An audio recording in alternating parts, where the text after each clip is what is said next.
The live TV, सच सबसे आगे। नमस्कार, मैं हूं रंजीत झा और आप देख रहे हैं द लाइव टीवी। हमास और हिजबुल्लाह ने जो ऐलान किया था, अब उस पर अमल भी शुरू कर चुका है। दरअसल इजराइल से बदला लेने की शुरुआत कर दी गई है। इजराइल ने लेबनान की राजधानी बेरूत में हमास के पॉलिटिकल विंग के डेप्यूटी हेड सालेह अल अरूरी की हत्या कर डाली थी। इसके बाद लेबनान ने भी और गजा से हमास ने भी डंके की चोट पर कहा था कि इस हत्या का बदला लूंगा और सजा जरूर दूंगा। तो लीजिए, बड़ी खबर सामने आ गई है। इजराइल पर ताबड़तोड़ हमले हुए, 62 मिसाइल दागे गए हैं। हमास और हिजबुल्लाह ने मिलकर लेबनान से बड़ा अटैक किया है और इजराइल में हड़कंप मचा हुआ है। इजराइल के सबसे महत्वपूर्ण बेस पर भी अटैक किया गया है। इसको लेकर कुछ वीडियो फुटेज भी हैं, फोटोज भी हैं और इंफॉर्मेशंस भी हैं। वो अभी हम आपको बारी बारी से बताने जा रहे हैं। जरा सबसे पहले एक तस्वीर देख लीजिए। यह तस्वीर है अटैक करने के स्टाइल की, कैसे इन लोगों ने निशाना लगाया और हमला किया है। इसे शेयर किया है गुलाम नबी मदनी ने और कहां अटैक हुआ है वो भी हम आपको बताते हैं और क्या स्थिति वहां हो गई है जिससे इजराइल में हड़कंप मचा हुआ है। नेतन्याहू बौखला उठे हैं। गुलाम नबी मदनी ने लिखा है, Hezbollah and Hamas from Lebanon fired 62 missiles at an Israeli military base. The first major reaction to the martyrdom of Sheikh Saleh al-Aruri, the deputy head of Hamas in Lebanon. कहा जा रहा है कि हिजबुल्लाह और Hamas ने Lebanon से 62 missile Israel के military base पर दागे हैं। यह पहला बड़ा रिएक्शन है कि जो शहीद हुए शेख सालेह अल-अरूरी, जिनकी हत्या की गई लेबनान के बेरूत में, उनके मौत, उनके शहादत का यह बड़ा बदला है जो कि इजराइल से इन लोगों ने लेना शुरू किया है। यहां लिखा हुआ है कि situation on the Lebanon Israel border is bad. Sirens went of in 94 ghettos in Israel. Terrible explosions and clouds of smoke. बताया जा रहा है कि लेबनान इजराइल बॉर्डर पर सिचुएशंस, हालात बेहद खराब हैं और वहां पर सिर्फ धुएं और काले गुबार देखे जा रहे हैं। इजराइल में हड़कंप सा मचा हुआ है। इसको लेकर कुछ और ट्वीट्स हैं हमारे पास, वो हम आपको दिखाते हैं। जरा देखिए अपने स्क्रीन पर, एक के बाद एक ताबड़तोड़ इंफॉर्मेशंस हमें मिल रहे हैं। स्प्रिंटर ने इंफॉर्मेशन दिया है, एक वीडियो फुटेज जारी किया गया है। उसमें लिखाया गया, the moment the rockets hit the military sites of Israel forces. Israeli सैनिकों के मिलिट्री फोर्स पर जब टारगेट किया गया तो उसके बाद देखिए धुएं के गुबार कैसे उठे और इसके विजुअल काफी दूर से लेकिन लिए गए हैं। धुएं के गुबार इसमें स्पष्ट तौर पर देखे जा सकते हैं। 62 मिसाइल दागने का मतलब है भारी तबाही, यहूदियों के बीच हड़कंप, भागम भाग की स्थिति, लाशों की ढेर, कई तरह की घटनाएं वहां घटी होंगी। इस विजुअल ने साफ कर दिया है हमला तो किया गया है और सालेह अल अरूरी की हत्या की बदला की शुरुआत कर दी गई है। अब इस संबंध में कुछ ट्वीट्स और दिखाते हैं जो इंफॉर्मेशंस के तौर पर हमारे पास हैं। यह है आर्या का ट्वीट। आर्या ने इसमें शेयर किया है कि हिजबुल्लाह ने कहां एग्जैक्ट अटैक किया। लिखा हुआ है, यह तस्वीर पहले देखिए। ये जो तस्वीर देख रहे हैं, धुएं के गुबार देख रहे हैं, जो लोकेशन है इसके बारे में बताया जा रहा है कि ये मेरोन इंटेलिजेंस सर्विलांस एयरबेस है इजराइल का, जहां पर टारगेट हुआ है। लिखा हुआ भी है इस तस्वीर को साझा करते हुए, Hezbollah attacks on Meron intelligence surveillance airbase is a very significant attack and it's only the first of more attacks to कम।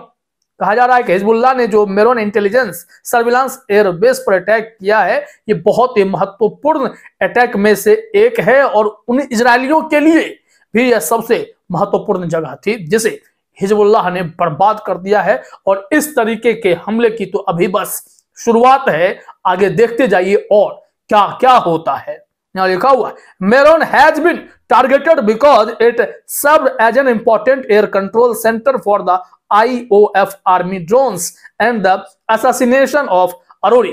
क्योंकि ड्रोन से ही अरूरी की हत्या की गई थी लेबनान के बेरूत में। बड़ी जिम्मेदारी वो हमास के लिए संभाल रहे थे, लेकिन यहां पर ये लोग साजिश के तहत उनकी हत्या कर दिए तभी कहा गया था कि इनकी हत्या का बदला तो जरूर लेंगे और इनके सबसे बड़े मॉनिटर सिस्टम पर ही इन लोगों ने अटैक किया।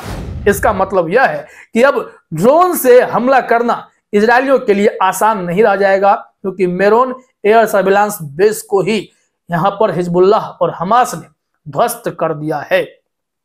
इसको लेकर जो फर्दर अपडेट है वो भी हम आपको दिखाते हैं। ये देखिए मैप है, जहां जहां टारगेट हुआ है इसको लेकर इस मैप के सहारे बताया गया है, और इसमें जो इंफॉर्मेशंस है, क्या कहा जा रहा है, क्या लिखा हुआ है, वो जानना भी जरूरी है। इसमें कहा गया है, आर्या ने शेयर किया है, लिखा है, Hezbollah first operation for the retaliation of al Arouri. ये पहला एक ऐसा ऑपरेशन है जो अल अरोरी की हत्या का बदला है और इसे इसी रूप में देखा जाना चाहिए। इसमें लिखा हुआ है कि targeted the Meron air surveillance base with 62 rockets of various types inflicting direct and confirmed hits. बताया जा रहा है कि जो मेरोन एयर सर्विलांस बेस को टारगेट किया गया उसमें अलग अलग टाइप के 62 रॉकेट थे, जिसमें कुछ डायरेक्ट हिट हुए हैं और इसकी सूचना भी एकदम पक्की हो गई है। The Meron air surveillance base is situated atop Mount Jarmaq in northern occupied Palestine, representing the highest peak in the occupied territories.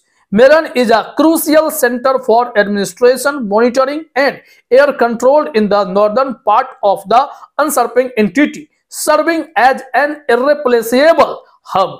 It stands as one of the two primary bases within the entire occupying entity, the other being Mizpeh Ramon in the south. यहाँ पर क्या कहना है कि ये जो Meron air surveillance base है ये बहुत ऊंचाई पर है, माउंट जर्मक के टॉप पर है, जो कि उत्तरी जो फलस्तीन है उस एरिया में ऑक्युपाई किया हुआ, कब्जा किया हुआ क्षेत्र है, और उसी को हिजबुल्लाह ने टारगेट किया है, क्योंकि इतनी ऊंचाई से इन लोगों के लिए ड्रोन से हमला करना बड़ा आसान हो जाता था, किसी को भी आसान टारगेट ये लोग बना लेते थे। लेकिन अब इनकी हेकड़ी निकाल दी गई है। जिस तरीके से हिजबुल्लाह ने ये अटैक प्लान किया है, ऐसे और भी बहुत सारे अटैक प्लान किए गए, क्योंकि इजराइल को अच्छे से पता है कि हिजबुल्लाह उनके लिए सबसे खतरनाक है, सबसे बड़ा दुश्मन है। इजराइल के जितनी ही हिजबुल्लाह भी अपने हौसले और ताकत रखता है, उसके पास भी लाखों लड़ाके हैं, लाखों मिसाइल्स हैं, टैंक भी है, वो किसी भी सूरत में कम नहीं है, ईरान से पूरी ताकत पाता है।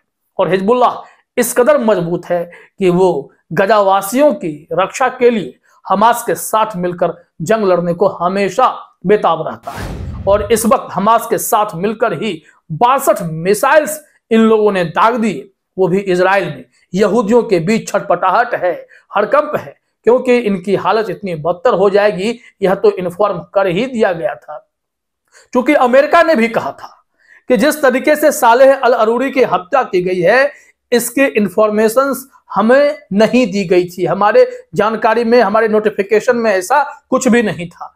हालांकि अरूरी के बारे में अमेरिका ने भी ऐसी जानकारी मिली कि कुछ इनाम रखा था, लेकिन ये पॉलिटिकल विंग के नेता थे, तो इन्हें जो मारा गया है यह एक राजनीतिक हत्या कही जाएगी, जो कि दूसरे देश ने अंजाम दिया है। इजराइल ने ऐसा किया है और इसके लिए इजराइल को दोषी भी ठहराया जा सकता है। तो देखिए अब अंतरराष्ट्रीय स्तर पर इस हत्या को लेकर क्या होता है, क्योंकि इसने युद्ध की आग की लपटें काफी तेज कर दी हैं। दुनिया के कई देश और साथ आ सकते हैं और इजराइल पर अटैक कर सकते हैं। फिलहाल इस वीडियो में इतना ही। आप सभी का हमसे जुड़ने के लिए बहुत बहुत धन्यवाद। द लाइव टीवी, सच सबसे आगे।